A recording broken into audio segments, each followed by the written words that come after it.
Hello everyone, welcome to Chapter 10, Part 5.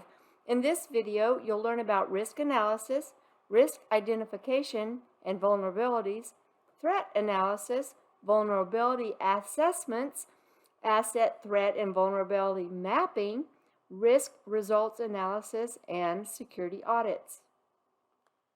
The risk analysis is where the security team uses risk analysis techniques to determine the value of assets and identify any associated risk. The risk analysis is a part of the risk assessment. The risk analysis will involve asset identification, meaning you must review all your assets and identify them, even people, hardware, and information assets. The assets are then classified into categories like servers, routers, information, people, etc. Of course, different organizations will have different types of assets. Once all assets are identified, then they are evaluated as to their importance to the organization. Some of the characteristics of the data that might impact their value include whether it is a tangible value, like has a cost value, intangible, like a reputation, the value of information to the organization, including its name and type, the flow of information on the network, like who needs it and where, the physical locations of your tangible assets, software on servers, and so on. Threat analysis involves reviewing each asset to determine any current threat to those assets. Remember, a threat is anything that might cause harm to your organization. So it could be anything. Things that can be a threat might be human error, hacking, industrial espionage, disgruntled employees, theft, malicious actions of employees, environmental phenomena like extreme weather, chemical spills, fires. Threats can be classified into three general areas. A social threat, that's related to human actions, whether it's intentional or unintentional. Technical threats, which are caused by technical issues or faults. Environmental threats, which are related to the environment, like storms, floods, fires, power outages. Vulnerability assessments involve a review of any potential weakness or gap in the system. Vulnerabilities can include any number of things, such as failing to update systems, missing security patches, low security awareness of employees, or a bad electrical company. The idea is to identify, evaluate, and document these vulnerabilities. Each vulnerability is measured as either high, medium, or low. Of course, any vulnerability that can impact the mission of the organization would be considered a high level. There are tools to assist with this, such as Nessus, Saint, or OpenVAS. However, remember, these tools can actually bring a network down. You'll need to plan, communicate with leadership and employees, and ensure you have the permission to run these kinds of tools.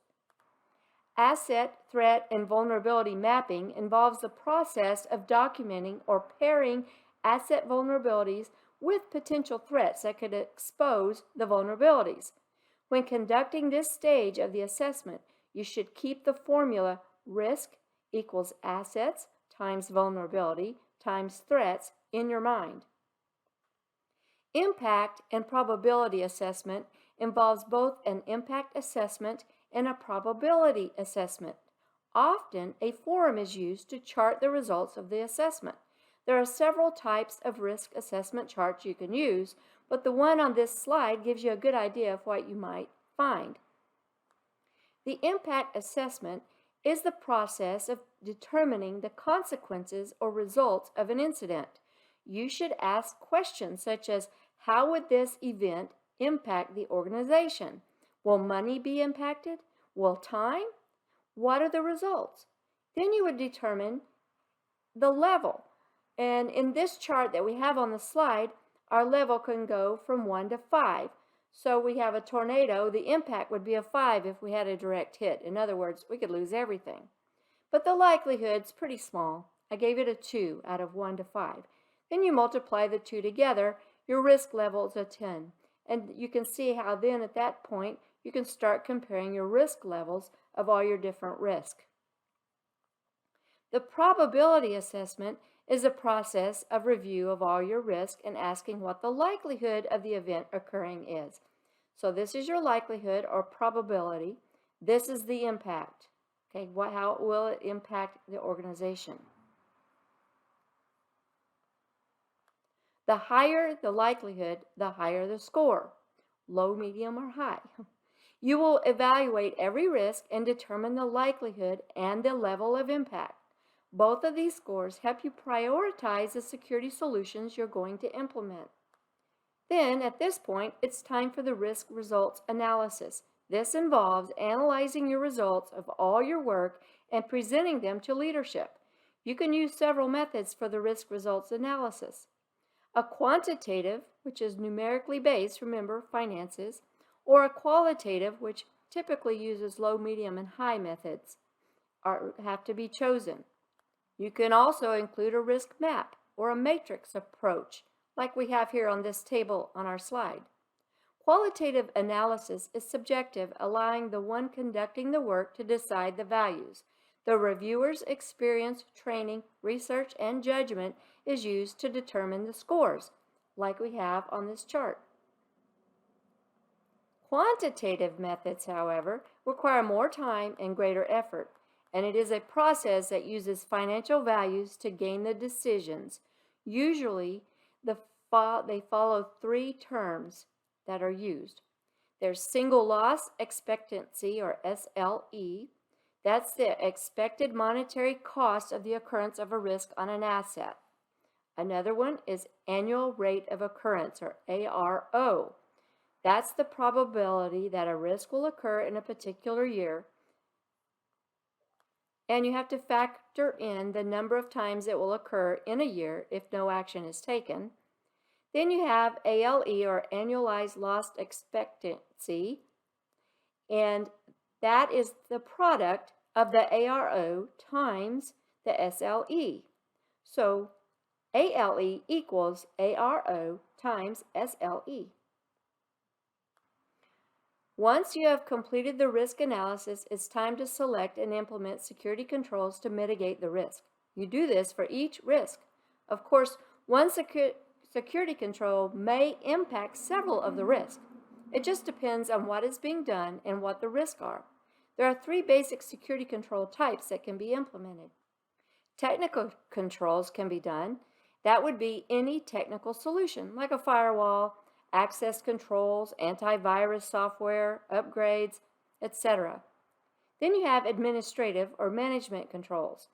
This would be things like security planning, ensuring rules are being implemented or followed, etc. And last, operational controls.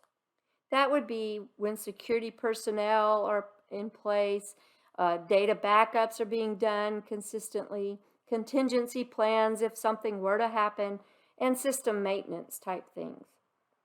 Conducting a risk assessment is a repetitive process. Each assessment indicates the health of the system at a given point in time. You are required to document the entire process extremely well. This can help you with future issues and can indicate to any legal authority that the organization is meeting all legal and regulatory requirements. Things change quickly in a technology environment. So this process must be consistently updated. By conducting and documenting a risk assessment, you are ready to conduct a security audit. A security audit is very similar to a risk assessment. However, the idea behind a security audit is to ensure best practices are being followed. Often, organizations will conduct their own audit, but on occasion, they might hire an outside company to come in and review their system. Some of the key things that will be reviewed in a security audit are the potential for unauthorized access to the wireless LAN, radio frequency leakage beyond the physical perimeter, the use of weak encryption protocols like WEP and WPA, the existence of rogue access points. If pre-shared keys are used, how widely the pre-shared key is known, or the method through which it is shared. the knowledge, training, and awareness of security personnel and staff, the wireless network's conformity to the company's security policy. Security risk assessments are conducted at the beginning of a cycle, like once a year or once every 2 years, and it is how you can identify assets that may need additional security. A security audit is a repetitive process that occurs throughout a cycle, like multiple times within the year. The idea behind an audit is to ensure the security is actually meeting the security policy requirements. This is the end of Chapter 10. In Chapter 11, you'll learn about security challenges for mobile communication. See you there.